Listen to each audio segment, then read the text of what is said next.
வணக்கம் நண்பர்களே, நம்ம இன்னைக்கு இந்த வீடியோல கங்குவா படத்தோட கதை எப்படி இருக்குன்னு தான் நம்ம ஸ்டைல்ல தெரிஞ்சுக்க போறோம். கதைக்குள்ள போறதுக்கு முன்னாடி கங்குவா ட்ரைலரை பத்தி தெரிஞ்சுக்கலாம் வாங்க. சிறுத்தை சிவா கிட்ட இருந்து இப்படி ஒரு மேக்கிங்கை எதிர்பார்க்கவே இல்லைங்க. விவேகம், அண்ணாத்தே, விஸ்வாசம் எல்லாமே ஒரு கமர்ஷியலா ஃபேமிலி சென்டிமெண்ட் வச்சு தான் எடுத்திருப்பாரு. முக்கியமா விவேகம் அந்த டெக்னிக்கலா நிறைய ஒரு சூப்பரா பண்ணிருப்பாரு. ஹாலிவுட் லெவலுக்குலாம் எடுத்தாருன்னு சொன்னாரு. பட் அந்த ஃபேமிலி சென்டிமெண்ட்லாம் வச்சு லைட்டா சொதப்பிட்டாரு. பட் இதுல ரொம்பவே டிஃப்ரெண்டான அட்டம் பண்ணியிருக்காரு. கண்டிப்பா தமிழ் சினிமாக்கு இது ஒரு மைல் ஸ்டோனா இருக்கும். இந்த படம் ட்ரைலர் எதிர்பார்த்த அளவுக்கு இருக்குன்னே சொல்லலாம். முக்கியமா டெக்னிக்கலா சூப்பரா ஒர்க் பண்ணிருக்காங்க. விஎஃப்எக்ஸ், சிஜி எல்லாமே நல்லா இருக்கு. சூர்யா ஒரு ட்ரைபோட லீடராகவும், பாபி டியோல் இன்னொரு ட்ரைபோட லீடராகவும் காட்டியிருக்காங்க. அவதார் மூவில எப்படின்னா அந்த டைரக்டர் எப்படி காட்டியிருப்பாருன்னா அதே மாதிரி சிவாவும் இந்த படத்துல ட்ரைப்ஸோட லேண்டு, ட்ரெஸ், அப்புறம் அவங்களோட ஸ்பிரிச்சுவல் இப்படி எல்லாமே டிஃபரன்ஷியேட் பண்ணி நமக்கு காட்டியிருக்காரு. இந்த ரெண்டு ட்ரைப்ஸ்க்கு நடுவுல கப்பல்ல வேற இன்னொரு ரோம் கண்ட்ரியில இருந்து சேர்ந்த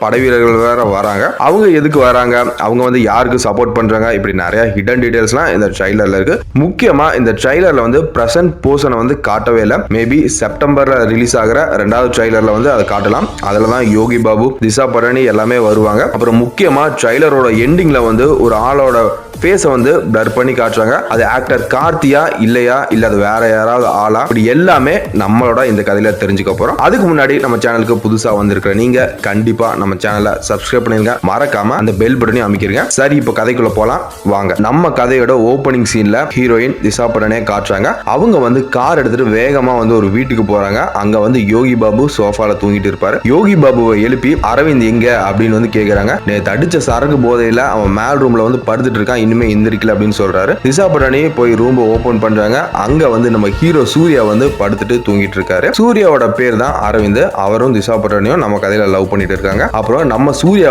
இந்த கதையில ஒரு கேங்ஸ்டர் மாஃபியா. ஹீரோயின் திஷா கோவத்துல சூர்யாவை எழுப்பி இன்னைக்கு என்ன நாள் அப்படின்னு கேக்குறாங்க. இன்னைக்கு மண்டே அப்படின்னு சூர்யா சொல்றாரு. வெறும் மண்டேவா? அப்ப உனக்கு என்னோட பர்த்டே ஞாபகமே இல்லையா அப்படின்னு கேக்குறாங்க. நைட்டு ஒரு போன் பண்ணி கூட விஷ் பண்ணல அப்படின்னு சொல்றான். சரி, நீ இப்ப குளிச்சிட்டு வா, நம்ம வெளியே போலான்னு சொல்லுவா. சூர்யாவும் ரெடி ஆயிட்டு திஷாவை கார்ல கூட்டிட்டு போவாரு. டைரக்டா ஒரு அபார்ட்மெண்ட்டுக்கு கூட்டிட்டு போய் உன்னோட பேர்ல ஒரு பிளாட் புக் பண்ணிருக்கேன் அப்படின்னு பர்த்டே கிஃப்டா சர்ப்ரைஸா அங்க கொடுக்குறாரு. இங்க ரெண்டு பேருமே ஹக் பண்றாங்க. நம்ம கதையில ஃபர்ஸ்ட் லவ் சாங் வருது. இந்த சாங் முடிஞ்ச அப்புறம் பிளாட்ல இருந்து வெளியே வரும்போது தான் ஒரு கேங் சூர்யாவை அட்டாக் பண்றாங்க. ஆனா நம்ம ஆளு எல்லாரையும் அடிச்சு தும்சம் பண்றாரு. ஆனா ஒரு ரவுடி சூர்யாவோட தலையில பலமா அடிச்சிடறான். அவர் கொஞ்சம் அன்கான்சியஸ் ஆகிறாரு. திஷா டைரக்டா சூர்யாவோட வீட்டுக்கு கூட்டிட்டு போறான். அங்கே டாக்டர் வராங்க வீட்டுக்கு. சோ அங்க செக் பண்ணிட்டு ஒண்ணு இல்ல, மைனர் இன்ஜுரி தான் அப்படின்னு டேப்லெட் கொடுத்துட்டு போறாரு. நம்ம சூர்யா என்னதான் மாடர்ன் டே கேங்ஸ்டரா இருந்தாலும் அவர் கொஞ்சம் அந்த ஸ்பிரிச்சுவலா தான் இருப்பாரு. எப்படின்னா என்ன பிசினஸ் ஸ்டார்ட் பண்ணாலும், நியூ அக்ரிமெண்ட் சைன் பண்ணாலும் இந்த கோழியை பலி தருது, ஆடு பலி தருது இதெல்லாம் பண்ணிட்டு தான் இருப்பாரு. யோகி பாபு சொல்லுவாரு, யார் இந்த கேங்கு, எதுக்கு உன்னை போட வந்தாங்க, எதுவுமே எனக்கு சரியா படல அப்படின்னு சொல்றாரு.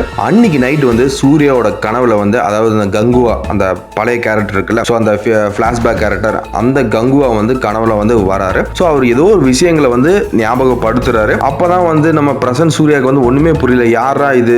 சோ ரொம்பவே கன்ஃபியூஷனா இருக்கு. சரி, ஓகே, ஏதோ கெட்ட கனவு அப்படின்னு நினைச்சுக்கிறாரு. பட் இதுவே கண்டினியூஸா 3 நாள் நடக்குது. யோகி பாபு கிட்ட போய் சொல்றாரு, டேய் உனக்கு மண்டையில அடிப்பட்டனால இந்த மாதிரி நடந்திருக்குப்பா, சோ தேவையில்லாத இந்த மாதிரிலாம் பேசிட்டு இருக்காத அப்படின்னு சொல்றாரு. ஆனா திஷா பட்டானி கிட்ட போய் சொல்லும் போது இல்ல, இது வேற ஏதோ இருக்கு, சோ இதுக்கு ஏதோ சான்ஸ் இருக்கு அப்படின்னு சொல்றாங்க. சரி வா, நம்ம போய் அவரை பாப்போம்னு போறாங்க. அவர் யாருன்னா ஜகபதி பாபு தான். அவர் இந்த கதையில சாமியாரா இருப்பாரு. அவனை தான் இவங்க இப்போ பார்க்க போறாங்க. ஏன்னா இந்த பலி கொடுக்கறது, இந்த பூஜை பண்றது இதெல்லாத்துக்கும் அவர் தான் ஹெல்ப் பண்ணுவாரு.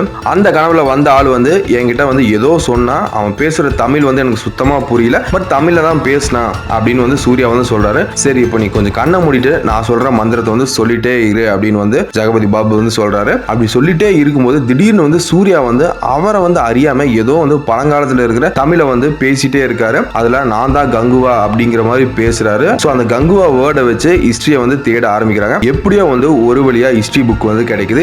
இங்க தாங்க நம்ம கதையில பிளாஷ்பேக் வருது. அதாவது 500 வருஷத்துக்கு முன்னாடி நடந்த கதையை தான் இங்க நம்ம சொல்ல ஸ்டார்ட் பண்றோம். நம்ம தமிழர்கள் 1500 காலகட்டத்திலேயே அவங்களோட நாகரிக வாழ்க்கையில நிறைய முன்னேற்றம் அடைஞ்சிட்டாங்க. அது மட்டுமே இல்லாம அந்த காலகட்டத்திலேயே இந்த பிரிட்டிஷ்காரங்க நம்ம இந்தியாவுக்குள்ள கொஞ்சம் கொஞ்சமா வர ஸ்டார்ட் பண்ணிட்டாங்க. ஆனா இந்தியாவோட மேற்கு திசையில இருக்க 5 தீவுல இருக்கிற தமிழ் மக்கள் இன்னுமே இந்த ஆதிவாசி வாழ்க்கையை தான் வாழ்ந்துட்டு வராங்க. அவங்களோட கதையை தான் இந்த புக்ல பார்க்க போறோம்னு எழுதியிருக்கு. மொத்தமா 5 தீவு இருக்கும். அந்த 5 தீவுல இருக்கிற மக்கள் எல்லாமே தமிழர்களா இருந்தாலும் அவங்களோட உணர்வு, உடை, கல்ச்சர், ஸோ இந்த மாதிரி எல்லாமே அவங்களுக்கு வந்து டிஃப்ரெண்டா தான் இருக்கும். அதுல வந்து அரத்தார், வெண்காட்டார் இப்படின்னு 5 அந்த தீவுகளோட பேரை வந்து இப்படி வந்து நம்ம சிவா வந்து இந்த கதையில வந்து பிரிச்சு வச்சிருக்காரு. இந்த அரத்தார் தீவுல இருக்கிறவன் தான் பாபி டியோல். சின்ன வயசுல இருந்தே வந்து பெரிய வீரனா இருப்பான். அவனுக்கு வந்து இந்த 5 தீவுக்கும் ராஜா ஆகணும் தான் சின்ன வயசுல இருந்தே ஆசை இருக்கும். ஆனா அந்த தீவுல இருக்கிற மக்கள் வந்து ரொம்பவே நல்லவங்க. மீன்ஸ் அது எப்படின்னா வந்து காட்டுல கிடைக்கிறத மட்டுமே வேட்டையாடிட்டு சாப்பிட்டுட்டு எந்த ஒரு போருக்குமே போகாம அவங்களோட வாழ்க்கையை மட்டுமே அவங்க வந்து வாழ்ந்துட்டு இருப்பாங்க.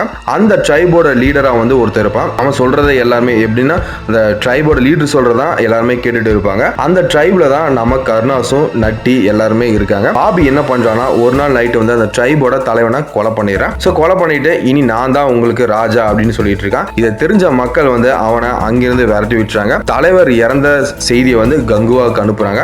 ஆமா, இந்த கதையில வந்து கங்குவாவும் பாபி டியோல் 2 பேருமே வந்து ஒரே ட்ரைப்ல தான் வாழ்ந்துட்டு வருவாங்க. கங்குவாவுக்கு வந்து இந்த செய்தி வந்து ஒரு 3 நாள்ல வந்து போய் சேருது. அவரும் வந்து தீவுக்கு அங்கிருந்து கிளம்பி வராரு. கங்குவா வந்து அந்த டைம்ல தீவு இல்லாம வேற எங்க போயிருப்பாருன்னா அவர் வந்து இந்த சூனியம், மந்திரங்கள் இதெல்லாம் கத்துக்க வந்து 3 மாசம் தீவை விட்டு வேற ஒரு தீவுக்கு போயிருப்பாரு. சோ அதனாலதான் அந்த இடத்துல அவர் இருந்திருக்க மாட்டாரு. இந்த சைடு வந்து பாபி அவனோட கூட்டாளிகளெல்லாம் கூப்பிட்டு இன்னொரு தீவுக்கு போயிருப்பான். அந்த தீவுல வந்து இன்னொரு ரூல்ஸ் இருக்கும். அது என்னன்னா யார் வந்து மன்னரை கூட சண்டை போட்டு ஜெயிக்கிறாங்களோ அவங்க தான் நெக்ஸ்ட் கிங். சோ வந்து பாபி அங்க போய் வந்து பல சூழ்ச்சிகளை செஞ்சு அந்த மன்னரை கொலை பண்ணிட்டு அவன் வந்து கிங் ஆயிடுறான். இந்த சைடு வந்து கங்குவா வந்து இந்த தீவுக்கு வந்து ராஜா ஆகிறான். இதுக்கு அப்புறம் வந்து 2 வருஷம் இப்படியே வந்து போகுது. கங்குவா தீவுல வந்து திருவிழா வருது. இங்கதான் வந்து நம்ம கதையில வந்து 2வது சாங் வருது. அன்னைக்கு நைட்டு பாபியோட ஆளுங்க வந்து கங்குவா தீவை அட்டாக் பண்றாங்க. இங்க வந்து ஒரு மாசான ஃபைட் வரும். எவ்வளவு பேர் வந்தாலுமே கங்குவா வந்து தனியால அடிச்சு போட்டுருவான். அதாவது அந்த தீவுல வந்து அவங்கள வந்து ஜெயிக்கவே முடியாது. சோ யார் வந்தாலும் அடிச்சு போட்டுருவாங்க. இப்போ வந்து பாபியோட ஆளுங்க வந்து எதுக்கு இங்க வந்திருக்காங்கன்னா சோ பாபியோட தீவுல வந்து அவங்களோட ஸ்பிரிச்சுவல் படி மனுஷங்களை வந்து கொலை பண்ணி அந்த ரத்தத்தை தான் பூஜை பண்ணுவாங்க. ஒரு தீவு பிடிச்சி வச்சிருந்தாங்க. அதுல வந்து நிறைய பேரை பலி கொடுத்துட்டாங்க. சோ அங்க வந்து ஆளுங்க இல்ல அப்படின்ட்டு வந்து இந்த கங்குவா தீவை நோக்கி இப்போ வந்து ஆளுங்களை பிடிக்க வந்திருப்பாங்க. அந்த டைம்ல தான் ரோமானியர்கள், அதாவது ரோமோட படை வீரர்கள் எல்லாருமே கப்பல் வழியா இந்த தீவுகளை நோக்கி இங்க வராங்க. அவங்களுக்கு வந்து இங்க இருக்கிற நிறைய மக்களை வந்து அடிமைகளா அவங்களோட நாட்டுக்கு கூட்டிட்டு போய் வேலை செய்ய வைக்க தான் வந்திருப்பாங்க. இதை வந்து பாபி அவனுக்கு யூஸ் பண்ணிக்கிறான். சோ அவங்க கூட சேர்ந்து எல்லா தீவுக்கும் போருக்கு போறான். அங்க இருக்கிற மக்களை அடிச்சு ரோமுக்கு அனுப்பி வைக்கிறான். அப்பதான் கங்குவாவோட தீவுக்கும் போறாங்க. இங்க தாங்க மிகப்பெரிய சண்டை நடக்குது. எப்படியோ சூர்யாவை அடிச்சு போட்டுட்டு நிறைய மக்களை கூட்டிட்டு போறாங்க. அங்க இருந்த பாதி மக்களை வந்து ரொம்பவே டார்ச்சர் பண்ணி கொலை பண்ணி, அதாவது வந்து அவங்களோட கை காலை வந்து 2 துண்டா வெட்டி சோ கையெல்லாம் வெட்டி தண்ணியில போட்டு நீச்சல் அடிக்க வச்சு இந்த மாதிரி ரொம்ப துன்புறுத்துறாங்க. அப்பதான் மீதி இருக்கிற நிறைய மக்களை வந்து தீவுல வந்து இன்னும் கொஞ்சம் மக்கள்லாம் இருக்காங்க. சோ அவங்க எல்லாத்தையுமே வந்து ஒன்னா சேர்த்துட்டு அது கூட இந்த யானைப்படை, குதிரைப்படை, சோ இந்த மாதிரி நிறையவே ஒன்னா சேர்ந்துட்டு சூர்யா வந்து ஒரு பெரிய படையோட வாருக்கு போறான். இங்கதான் அவங்க செம்ம ஃபைட் நடக்கும்.